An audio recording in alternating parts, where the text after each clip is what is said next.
참 예수님, 오늘은 전 세계가 세계 가난한 이의 날로 보내고 있습니다. 프란치스코 교황님께서는 작년에 이 세계 가난한 이의 날로 제정을 이제 하셨고, 올해 이제 두 번째로 맞이해서 담화문을 이렇게 발표를 하셨습니다.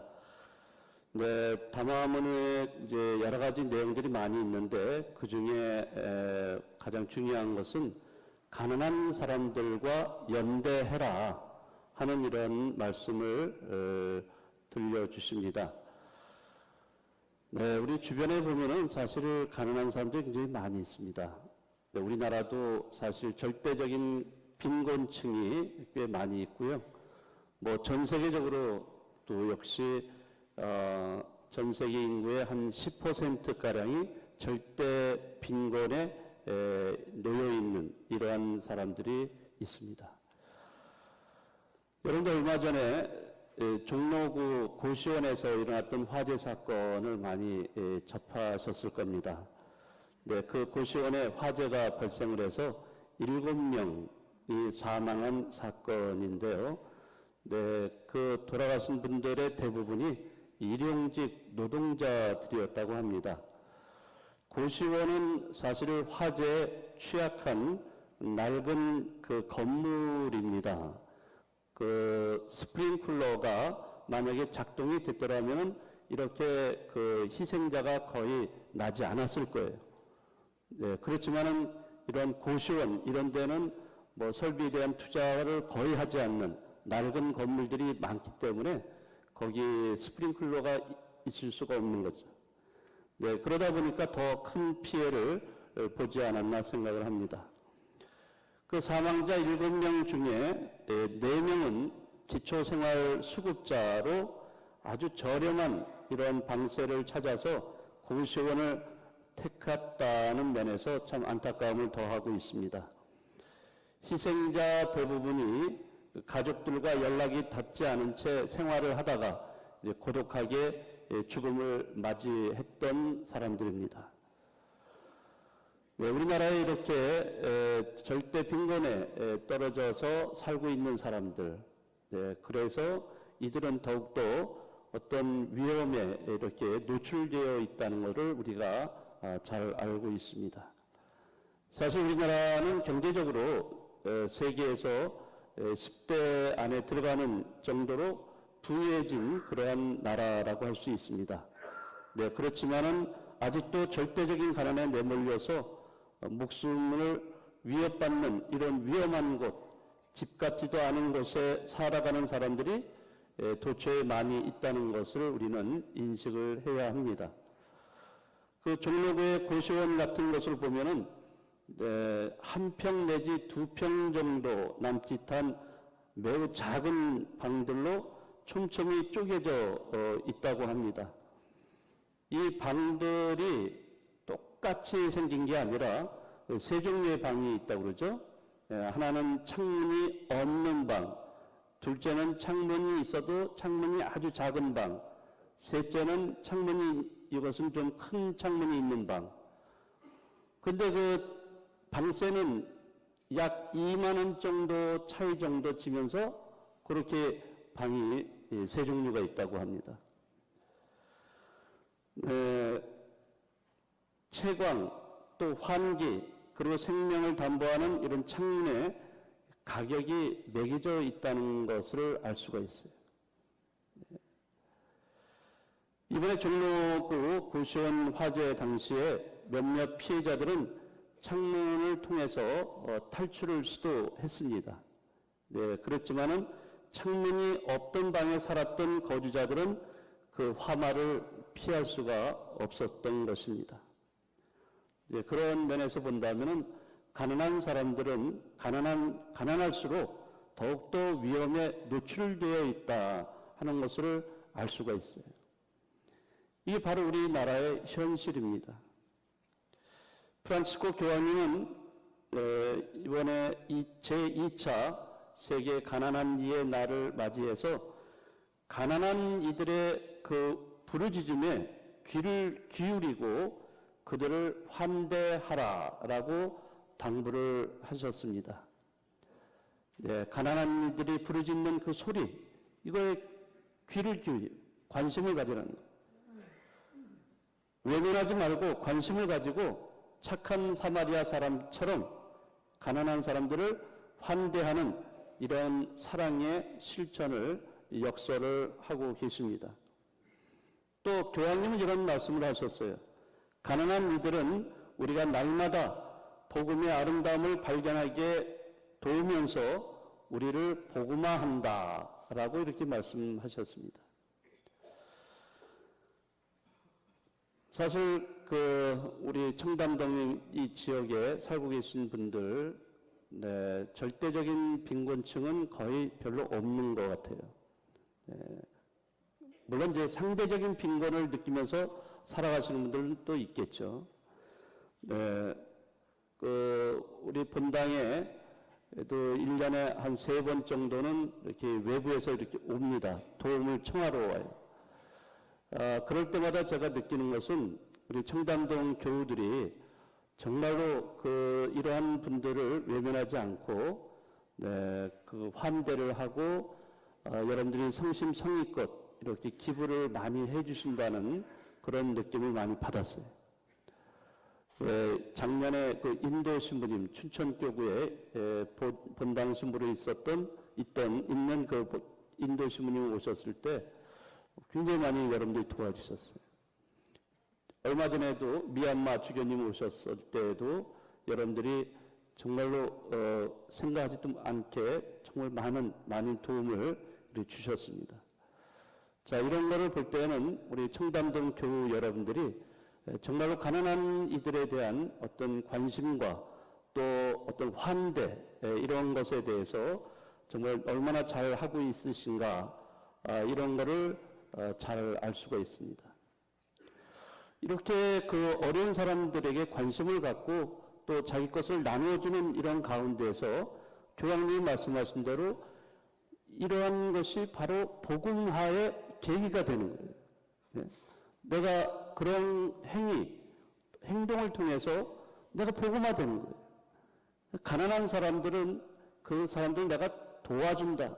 내가 있으니까 뭐 도와준다. 이런 것도 있겠지만은 그러한 같은 이웃으로서, 같은 인간 동료라는 생각을 하고서 우리가 그를 도와줄 때 그것을 통해서 내가 복음화된다는 거예요. 그러니까 여러분들은 그러한 체험들을 하고 계시다는 것을 보면서 굉장히 제가 많은 것을 느꼈습니다. 사실은 많이 가지고 있을수록, 부유할수록 사실 굉장히 인색합니다. 우리 루카복음서에도 그런 얘기 나오잖아요. 창고에 가득 채워놓고서 자, 오늘부터 먹고 마시자, 이런 어리석은 부자 이야기가 나와요. 예수님께서 하시는 말씀은 이렇게 자기에게는 부유하게 쓰면서도 하느님한테 인색한 사람이 되지 말라, 이런 말씀을 하신 적이 있습니다. 그렇지만 우리 청담동 교우 여러분들은 정말로 이러한 면에서는 참 많이 도움을 주고 계시지 않는가. 또 그런 면에서 여러분들은 자기 복음화를 체험하는 분들이 아닌가, 이런 생각을 합니다.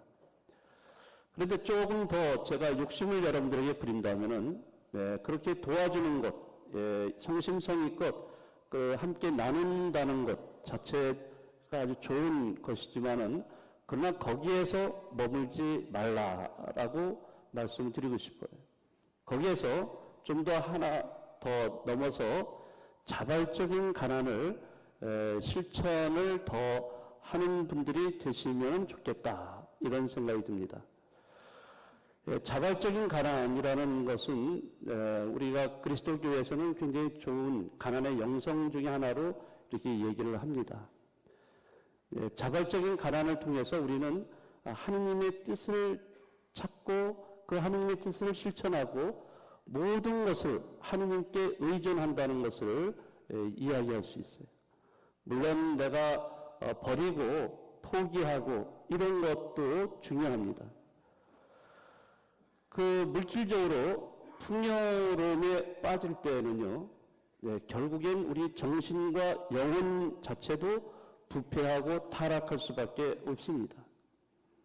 이런 물질적인 풍요로움이 결국에는 그 인간성을 상실하게 하는, 그리고 또 하나님 없는 삶으로 치닫게 만드는 그런 결정적인 요인이 되는 것을 우리는 많이 체험을 합니다. 물론 그렇다고 해서 전부 다 물질적으로 풍요롭기 때문에 다 그렇다, 그거는 아니에요. 여러분들은 로마가 어떻게 멸망했는지 아실 겁니다. 물론 여러 가지 설이 있어요. 로마는 뭐 외부의 어떤 적의 침략으로 인해서 뭐 멸망했다라고도 얘기하지만은, 그러나 많은 학자들은 내부의 요인을 얘기도 합니다. 내부의 요인 중에 뭐가 있냐면, 로마인들이 너무나 지나치게 사치하고 또 향락에 빠졌기 때문에 그것으로 인해서 로마가 내부적으로 스스로 멸망되었다라고도 이렇게 얘기를 하고 있습니다. 그 얼마나 그 당시에 강대한 국가였어요. 그리고 모든 게 물질적으로 풍요로운 그러한 국가였는데도 불구하고 그러한 국가 로마가 멸망의 길을 걷게 되었던 것은 바로 내부적으로 썩어갔기 때문에 그렇습니다. 도덕적으로, 윤리적으로 모든 면에 썩었기 때문에 스스로 멸망할 수밖에 없었다라고도 얘기를 합니다. 루카복음에 보면은 부자와 라자로에 관한 이야기가 나옵니다. 부자가 죽어서 어떻게 됐어요? 그 영원히 꺼지지 않는 불 속에 들어가서 고통을 당하고 있어요. 왜 그 부자는 죽어서 고통받는 곳으로 갔을까? 그가 살아있을 때 어떤 정말로 만행을 저질렀던 그런 사람이었을까? 절대로 그렇지 않습니다. 루카복음서에 보면은 단 부자가 잘못한 것은 자기 문간에 있는 라자로를 외면했다는 거예요. 그 거지 라자로를 외면하고 자기 만족에 빠져 있었기 때문에 화려한 옷을 입고 기름진 음식을 먹으면서 자기는 자기 만족, 그것에 머물러 있었기 때문에, 그리고 더 이상 그 라자로를 동료인간으로 보지 않았기 때문에 그것이 바로 그 영원히 꺼지지 않는 불 속으로 들어갈 수밖에 없는 원인이 되었던 거예요.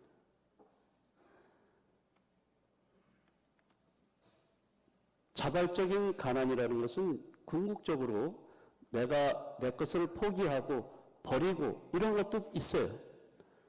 그래서 우리는 소유를 되도록이면 적게 필요한 것만 가지는 어떤 미니멀, 요즘 뭐 유행하는 거죠. 미니멀 라이프라는 거, 이런 것도 필요한 거예요. 그러나 그것으로 끝나는 건 아닙니다. 자발적 가난은 이러한 내가 버리고 포기하고 함으로 인해서 더욱더 하느님을 향해서 가야 되는 존재예요. 그래서 하느님의 뜻을 찾고 모든 것을 하느님께 내맡기고 그분께 의지하는 이러한 상태가 자발적인 가난입니다. 이런 가난을 실천을 할 때 우리는 비로소 가난한 이들과 연대할 수 있고 또 내 삶을 보다도 풍요롭게 만들어낼 수가 있어요. 오늘 그 프란치스코 교황님이 두 번째 맞이하는 이런 세계 가난한 이들의 날을 통해서 그 담화문을 통해 발표하셨는데 여러 가지 내용이 있습니다. 아주 좋은 내용들이 많이 담겨 있어요.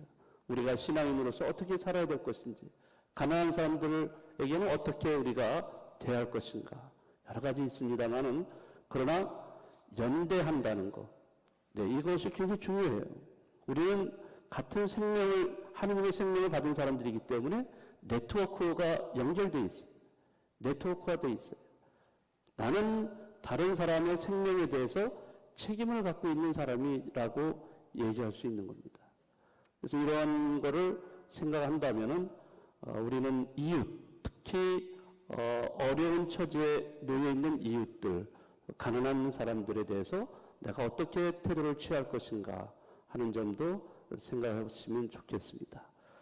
네, 오늘 이러한 날을 맞이해서 이 세상에 가난으로 인해서 고통받는 사람들 특히 기억해 주시고, 또 여러분들이 자발적인 가난을 더 이런 것을 실천하는 자신들이 되었으면 좋겠습니다.